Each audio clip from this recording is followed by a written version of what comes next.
פרק ז'. ויאמר אדוני אל משה, ראה נתתיך אלוהים לפרעה, ואהרון אחיך יהיה נביאך.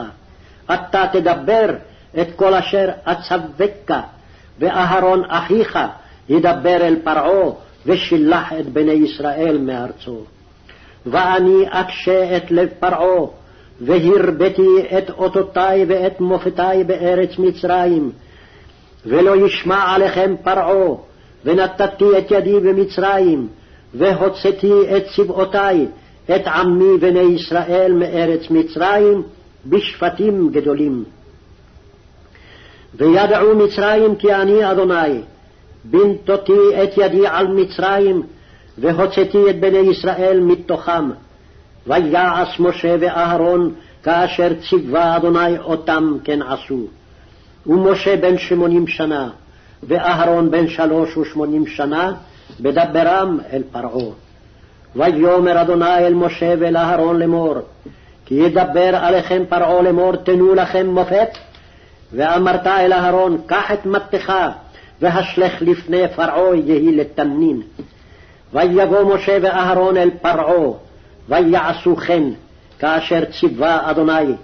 וישלך אהרון את מטהו לפני פרעה, ולפני עבדיו, ויהי לתנין.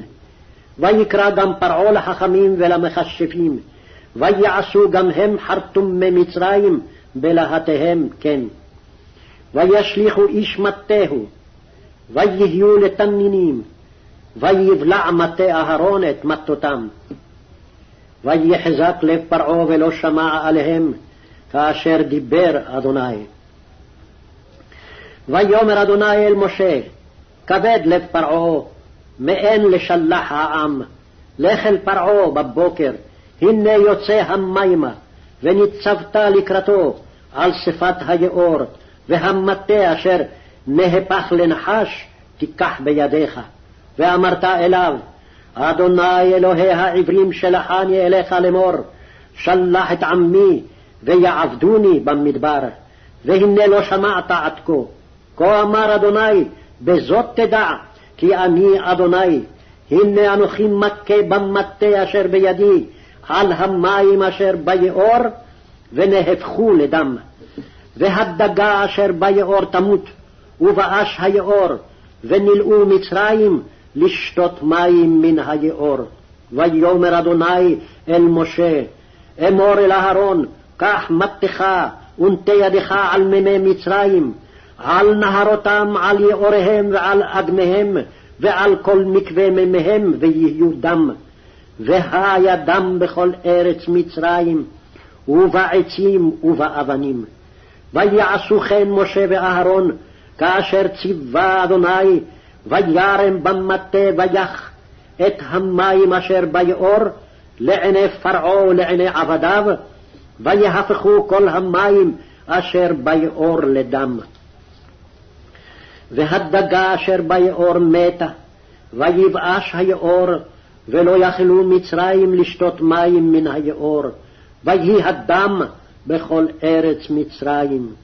ויעשו כן חרטומי מצרים בלהטיהם, ויחזק לב פרעה ולא שמע עליהם, כאשר דיבר אדוני.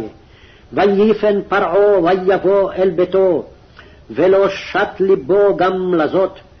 ויחפרו כל מצרים סביבות היאור מים לשתות, כי לא יכלו לשתות ממימי היאור. וימלא 7 ימים אחרי הכות אדוני את היאור. ויאמר אדוני אל משה, בוא אל פרעה, ואמרת אליו, כה אמר אדוני, שלח את עמי ויעבדוני.